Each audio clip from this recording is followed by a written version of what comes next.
Hello, Planeswalkers. Welcome back to our next episode of the Lotus Archives. We took a brief winter break through all the Christmas and all of our festival holidays here. Yeah. And we are back after some sickness between both of us and A birthdays lot and of crazy, a yeah. lot of crazy crap with the holidays, but I hope everybody had a good holiday.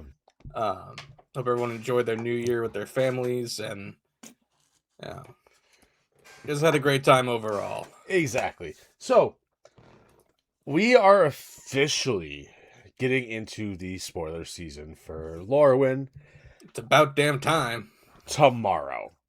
Yeah, about Uh, damn time. Tomorrow is January 5th. For some reason, Mark Rosewater and his team thought, oh, no one pays attention to Magic spoilers during the frickin' winter months, so we're just not going to do anything. And we are going to do all the spoilers for one of our biggest sets of the year in a week. Yep. Less than a week. Well, 2 weeks. Yeah. Yep. So Because Lorwyn officially drops on the 23rd. So we're gonna get a good couple of weeks of basically everything. So expect this week to be chock full of yeah, all the good pieces, all the good fun stuff. but apparently Which, instead of spoiling Lorwyn the past month, oh yeah, no, we needed we've been Turtles spoiling and Ninja Turtles and Marvel. superheroes, all this Yeah, shit that yeah, doesn't come out for almost a year. yeah. But That's what you do. That's a different story. yeah, We regardless, have a cool new mechanic yes, coming out with these precons because we did get a nice little kind of wonky looking spoiler of the precon commanders coming up, which look pretty damn cool in the form of Auntie Ool, Curse Wretch, and Ashling the Limitless.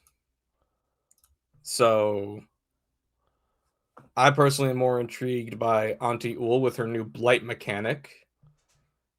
Ashling kind of looks like just your typical elemental tribal kindred themed deck, which is pretty cool.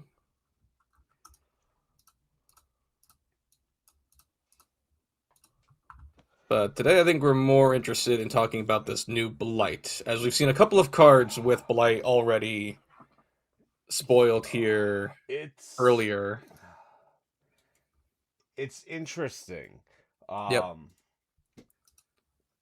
so we're not talking about the old Blight card from Right, this is a new Masters. mechanic. So Blight's been mentioned a few times, like Skithrix the Blight Dragon and stuff like that.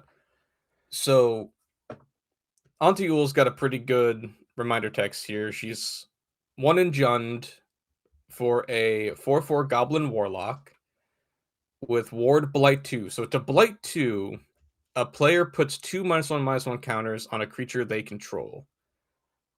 And then she goes on to say whenever one or more -1/-1 counters are put on a creature, draw a card if you control the creature, and if you don't control them, the controller loses one life. Yeah, so the best image that we got is in the middle of the screen right now. Yep. The So pretty artwork on the cool. actual card, it's not the best as of right now, but you can Yeah, it's kind of all clearly, we. yeah, you can clearly see what is going on with it. The rules text, yeah, is nice and clear. This is So interesting. I'm quite a fan of this actually. Um, you know, yeah, I know you and I were talking. This is reminiscent of the old school Scarab or Scorpion God yep. and those style of decks back from Amonkhet. Um, and I know you and I were talking a little bit before stream, but that was kind of like right when I started playing, officially, and that whole blight style mechanic, throwing -1/-1 counters on people, it's interesting as hell, and it seems like it could be a cool mechanic, I depending on think what else they it's print. I think this is going to gear to one of the rather stronger precons we've seen. As you can see from the box, it says unleash creature combos.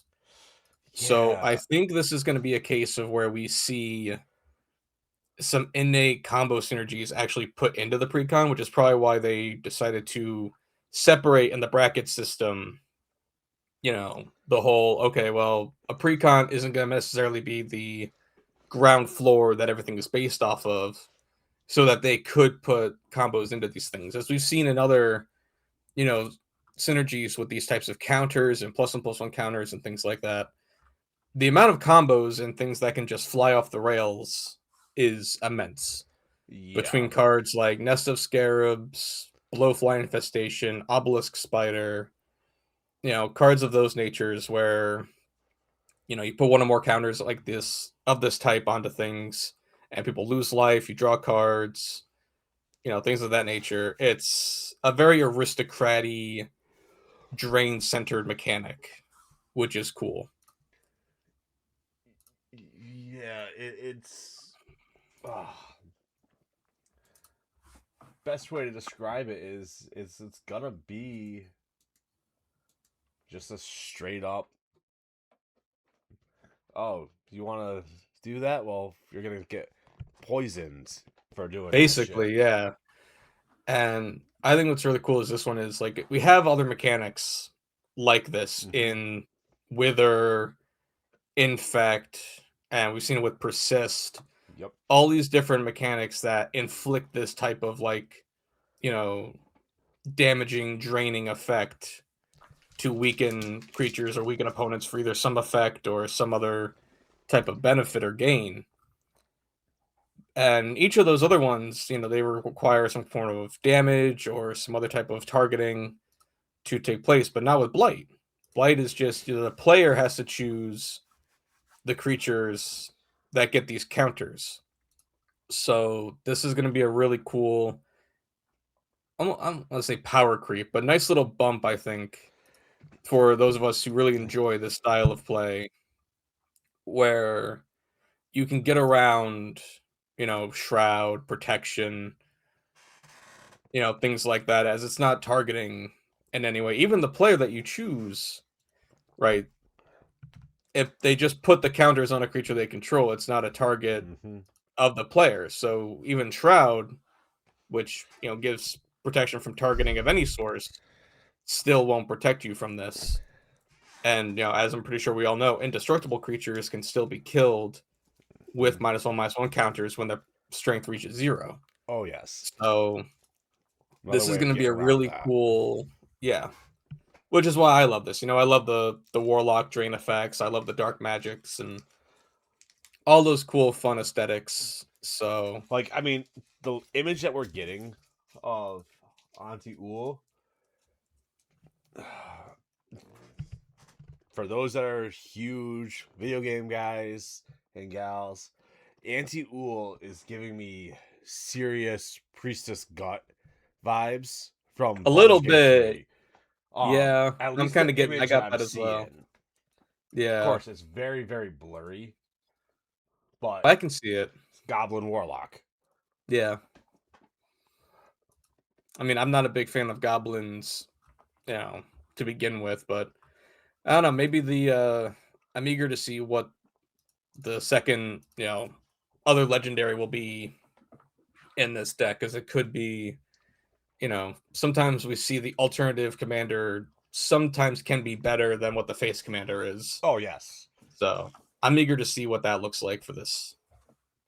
I mean, I'm hoping that we get the alternate commander, something to do with these kids from Strixhaven.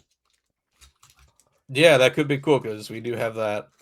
So I think as a whole, I mean, we do have other cards. The only other 2 cards we have that can kind of go further into this blight mechanic is High Perfect Morkant, which I think is gearing up to be quite a chase card for this set. Elf lovers rejoice. Yep. Being a 4-drop, 4/4, pretty good stats with for Golgari. Whenever she or another elf enters, each opponent blights 1. So already that can be, That's good. if you're got some kind of infinite loop of ETBs, which is incredibly easy to do in those colors. Oh, You yeah. can just immediately have your opponent blight all their creatures and kill them all if they can't interact.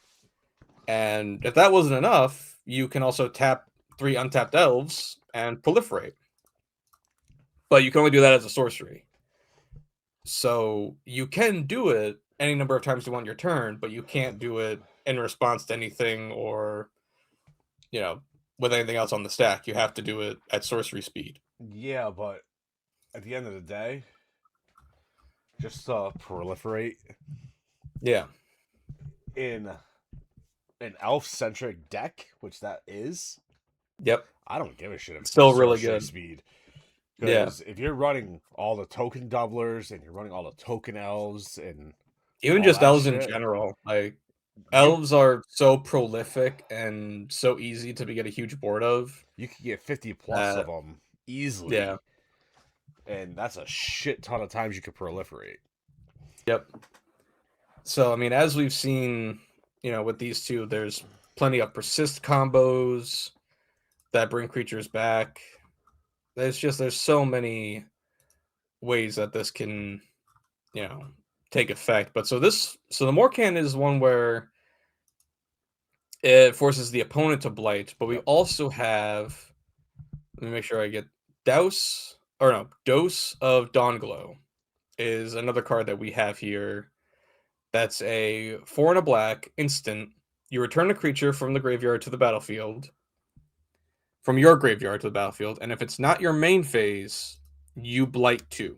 So you, the caster, would blight, putting 2 -1/-1 counters on a creature you control.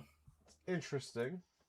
So it's a cool instant speed reanimate that can make you, weaken one of your own creatures, which I think is really cool. It's like, you get a benefit, but it's always at a cost. So it's a very cool mechanical ability there for like that extra power bump. If it's that, if you're trying to go for like that warlock aesthetic with Anti-Ul, I think we'll probably see this card. If it's not in the pre-con, it'll definitely be a good grab for that deck, as she benefits you putting counters on your own creatures as well. To let you, I believe, I already forgot her thing. If it's a creature that you control, you draw a card, and if it's a creature you don't control, the controller will lose a life.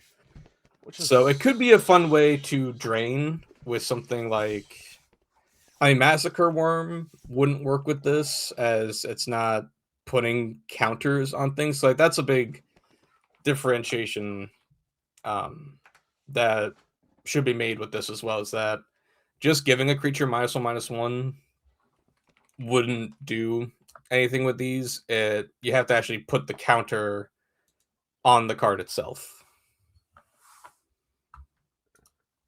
So there's going to be some interesting rulings, I think, coming into effect with these.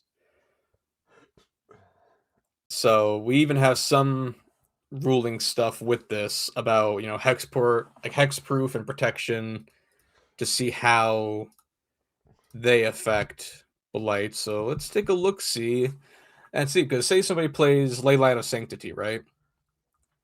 Hexproof doesn't protect creatures against Blight because Blight doesn't target.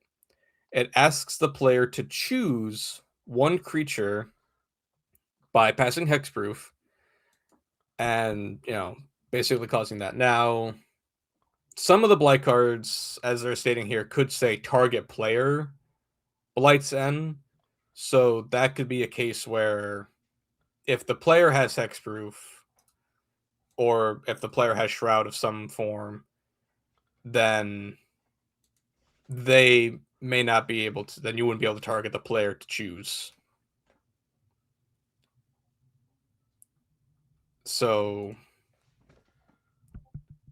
but as we've seen with the current slew of cards that we have, like these two that we just talked about, neither of them target explicitly, so they would get around this. And it doesn't seem like Anti-Ul targets either. Her thing is just, if you want to target her with anything with her ward, you would have to blight 2 as a cost of targeting her. Yeah, like I was looking up some information here Mm-hmm. on Blight and how the mechanical interact. Yep. And obviously, you got the cards like the Scorpion God. Yep. That will be good with it for those death triggers. But you also got cards that are older, like Crumbling Ashes. Oh yeah. Whenever at the beginning of your upkeep, destroy target creature with a -1/-1 counter on it. I love that. Isn't that just 1 to black too? Yeah, Yeah, one in a it's just black 1 to black. for an Yeah. uncommon enchantment. Yep. And then you even got. I mean, this one might be a little bit more expensive because I don't know how costly it is because it was from one of those like secret sets for the Jurassic Park. But spinning Yep. Dilophosaurus. Whenever it Yep. enters or attacks, put a -1/-1 counter on up to one target creature. Creatures your opponents control with -1/-1 counters on them can't block. That's pretty good. That's a pretty good thing. Yeah, and then So but there's so many stuff you could do with -1/-1 counters from older editions and older sets. Uh, like the blowfly infestation, 2 in a black for an enchantment. Whenever a creature is put into a graveyard from play, if it had a -1/-1 counter on it, put a -1/-1 counter on target creature. right. And Now, I think there's one key note to mention with this, as I was just reading about, because we were talking earlier about Hapatra, right? Vizier Yep. of Poisons. So, Hapatra's a really cool. She's one of the only other, like, before we got these things coming out. She's kind of one of the best and, like, only other next to, like, Scorpion God and a couple other rare ones that really wants to focus on these types of counters. However, so Hapatra cares as long as you are the one that does this. And this is kind of the key thing to note with Blight, is that the player is it's kind of tough to explain. So if you look at Auntie Ul, right? Yep. Her ward is Blight 2, right? So that the player casting a spell to target Auntie Ul, they are the one that blights. So they're the one choosing to put -1/-1 counters on their creatures. Hapatra only cares if you're putting the counters on it yourself as the player.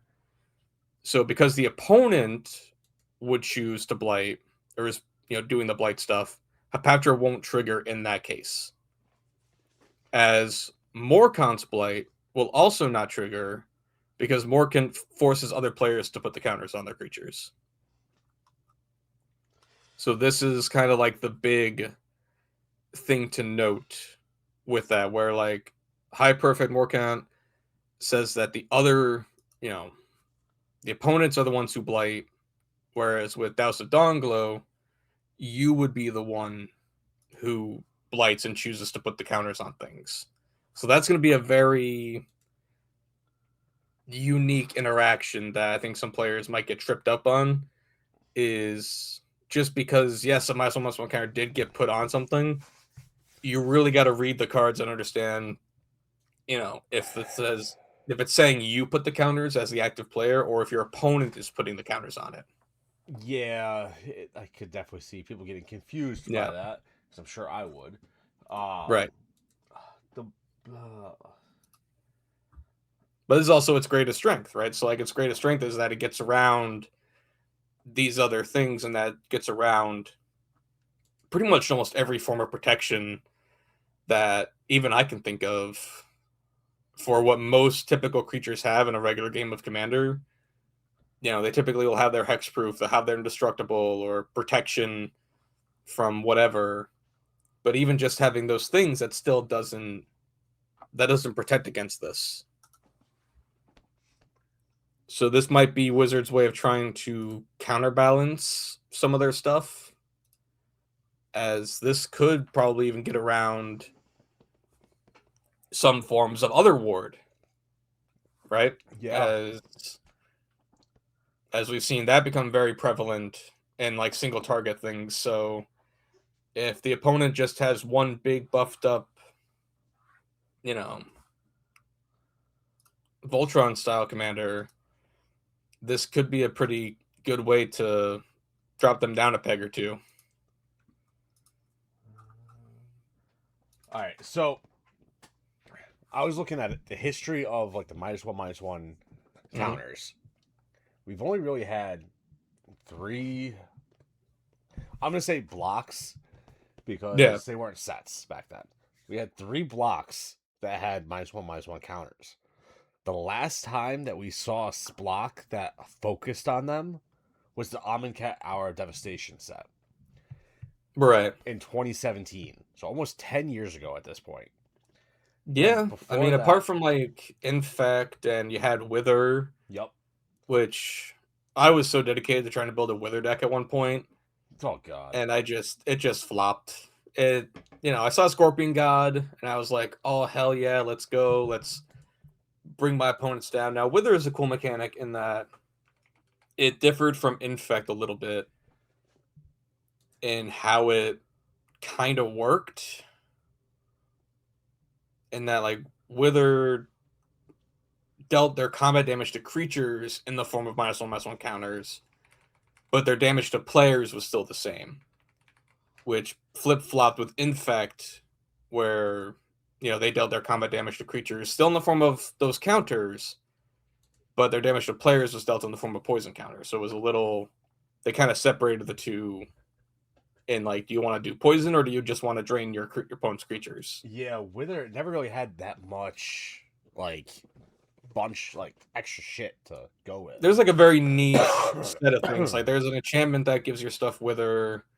I think like the big creature for it was like Necroskitter. Yeah. Which is 1 and 2 black that lets you basically take your opponent's creatures that die if they have -1/-1 counters. Which, as we all know, like that's a pretty rude thing to do, but it does work on pretty much any creature that your opponent has, as they all die now. So you can basically just yoink whatever you want with a thing like this. So I'll be happy if we see a reprint of some of these high staple cards, but so looking at the history of the -1/-1s, though, it first really came to be in the Shadow Moor block. Yep, Shadow Moor, yep. And so that's likely where we're going back into this, because it originated in Lorwyn. Yep. And so now it's coming around full circle, which I do like that they're doing that. Yeah, which I like that they're taking that. Do something like that. Yeah, because Lorwyn, Shadowmoor, it was before my time. I mean, this was back in I loved it. Early 2000s. I love seeing all those. Yeah, but the artwork always fascinated me because it was the stereotypical high fantasy. Yes, that I loved. It was your fairies, your merfolks, your elves. Style. Yes. Yep. And speaking of Jim Henson, I did see that Wizards hired him to do a commercial or a mini movie for fantastic. This Lorwyn. Which the guy's an amazing artist. The artwork on some of these is but it's gonna be beautiful. I can see us as we're getting the spoiler season tomorrow, and we will definitely be talking about it more. Next weekend here, because we'll probably get all, if not most, of the spoilers to us here. I wouldn't be surprised. We'll get a decent amount if we're gonna start seeing more Blight. Yep. More Persist, and maybe some Proliferate. I hope we get some Proliferate. We'll definitely get some Proliferate for sure. I can easily see us getting more Changelings. Yeah, Changelings are pretty relevant in Lorwyn, and hopefully we see some more of these cool like transform style flip cards. The elementals, they got some pretty cool with Evoke and things like that. So because not the main focus. The elementals are going to have a pretty cool thing with this new Ashling. Yeah, I think they're going to get some pretty decent love, which we haven't really seen too much elemental creature type focus since like those early Shadowmoor and like Yeah. other types of things So, because like right now we in got other sets. we got we got 3 flip cards as of right now. Yep, We got Ashling, we got Sig, and we got I like Uryu. Sig. I do want I to see more Merfolk love. I'm waiting for the Merfolk. I have a feeling we're gonna get some Merfolk love. Blight and Merfolk. That's where my focus is Yeah, at. we're gonna see a lot of elemental stuff. We already know Yep. that, Yep. especially with Ashling making a emergence. Yep. The elemental gods, we'll probably see some of those. That'll be cool. I'm really hoping Merfolk, and give me a cool Merfolk deck that I can build. But with that, that is Blight. It is a weird mechanic that could potentially be fucking disgusting.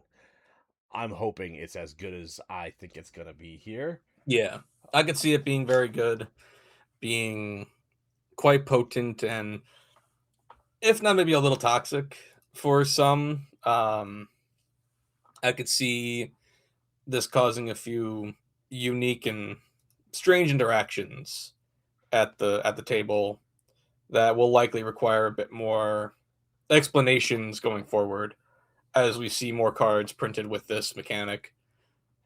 But as of right now, I think it's really cool, and I think I'm excited to see more to come of it.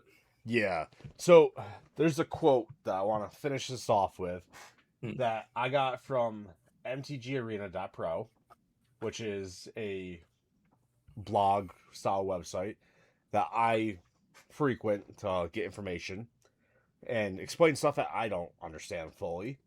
But their last paragraph on their article about the blight mechanic for Lorwyn coming in, it reads, "A rare return carefully framed. Taken together, the confirmed facts paint a clear picture. Lorwyn Eclipsed is a deliberate, carefully framed return of -1/-1 counters to standard. Mechanically, Blight and Persist guarantee that these counters will appear frequently in games, rather than as an occasional cameo. Thematically, the merged Lorwyn Shadowmoor setting gives Wizards a strong flavor justification for re-embracing the mechanic that they have historically treated with caution. Economically, markets have gone way up on a lot of cards that feature these -1/-1 synergies. We're gonna see some price spikes for sure. Oh yeah, we already have. Yeah, and they finished it off with R&D has spent years explaining to us why -1/-1 counters are used sparingly. With Lorwyn Eclipse, they are choosing to embrace them again, this time with the full weight of a premier set, a marquee new mechanic, and a nostalgic plane behind them. For standard, arena, and commander players, January 2026 will not just mark a return to Lorwyn, it will mark a return of one of Magic's most uncompromising ways to shrink the battlefield." I love it. And that definitely is this. Yes. Yeah. It definitely is a great way to clean the field, wipe the board completely, and just ensure that, it's a great way to keep, these token decks, these mass creature army decks. It's a great way to keep them in check, for sure. It's going to be fun. I'm very, very excited. I'm hoping maybe I'll be able to get to a pre-release for this, but I highly doubt it, unfortunately. I wanted to get to Avatar pre-release, but that was a good time. I had a good time at that one. And I'll definitely be going to this one as well. Yeah, I'm going to be trying to at least hit one up if I can. Yep. Hopefully play some in-person Commander that I haven't played in so long. But very good. Very cool stuff coming in. Ooh, damn. Good. Yeah, I still have a little tickle in my throat from my cold that I just got over.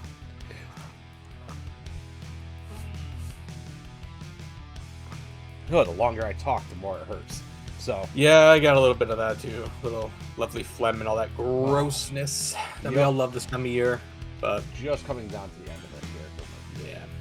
But with that, thank you guys all for watching. We will talk to you guys all next time. As always, I am Kava. This has been Jack. Yeah. Like and sub if you want to see more, Yes. or don't. Totally up to you. We really don't care. We do this for fun. Yeah. It's all fun. We're adults. We have real jobs, but it's always a good time. We will talk to you guys all next time. See Take ya. care.